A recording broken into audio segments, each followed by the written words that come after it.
നമസ്കാരം. Iran America യുദ്ധം കൊടുമ്പിരികൊണ്ടിരിക്കെ Gulf മേഖലകളിൽ ആശങ്ക പടരുകയാണ്.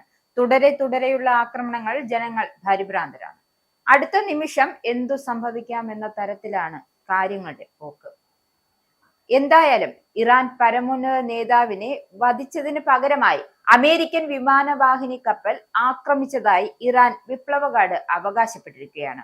എന്നാൽ ഈ മിസൈലുകൾ ലക്ഷ്യസ്ഥാനത്ത് എത്തിയില്ല എന്നാണ് US സെൻട്രൽ കമാൻഡ് വ്യക്തമാക്കിയത്. ഇതിന് പിന്നാലെ ഇറാൻ പള്ളികളിൽ പ്രതികാരത്തിന്റെ ചുവപ്പുകൊടി ഉയർത്തിയിരിക്കുകയാണ്.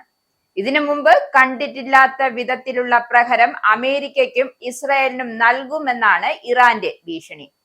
കഴിഞ്ഞ ദിവസങ്ങളിൽ Israel, UAE, Qatar, Bahrain, Oman, Saudi Arabia, Kuwait എന്നിവിടങ്ങളിലായി ഇറാൻ വിക്ഷേപിച്ച ഡ്രോണുകളും മിസൈലുകളും പതിച്ചിട്ടുണ്ട്. മേഖലയിൽ അമേരിക്കൻ താവളങ്ങളും കനത്ത ജാഗ്രതയിലാണ്.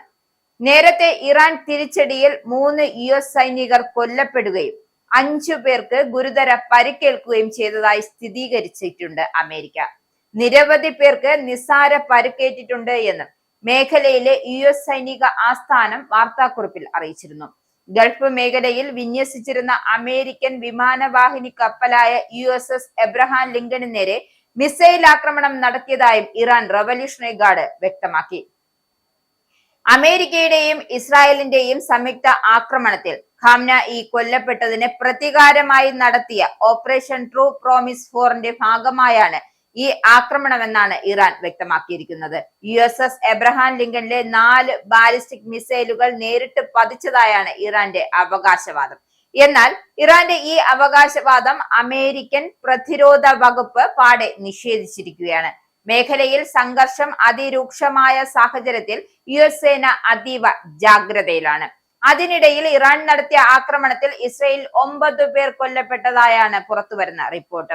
ഇറാൻ തൊടുത്തുവിട്ട ബാലിസ്റ്റിക് മിസൈൽ ബെയ്ത്ത് ഷെമേഷിലെ ബോംബ് ഷെൽട്ടറിൽ പതിക്കുകയും നേരത്തെ 8 പേരുടെ മരണമാണ് സ്ഥിരീകരിച്ചിരുന്നത്. തുടർന്ന് അവശിഷ്ടങ്ങൾക്കിടയിൽ നടത്തിയ തിരച്ചിലിൽ മറ്റൊരു മൃതദേഹം കൂടി കണ്ടെത്തുകയായിരുന്നു. സ്ഥലത്തുണ്ടായിരുന്ന 20 പേരെ ഇനിയും കണ്ടെത്താൻ കഴിഞ്ഞിട്ടില്ല എന്നാണ് ബെയ്ത്ത് ഷെമേഷ് ഫെർം ഷാമുവൽ ഗ്രീൻബർഗ് വ്യക്തമാക്കിയത്.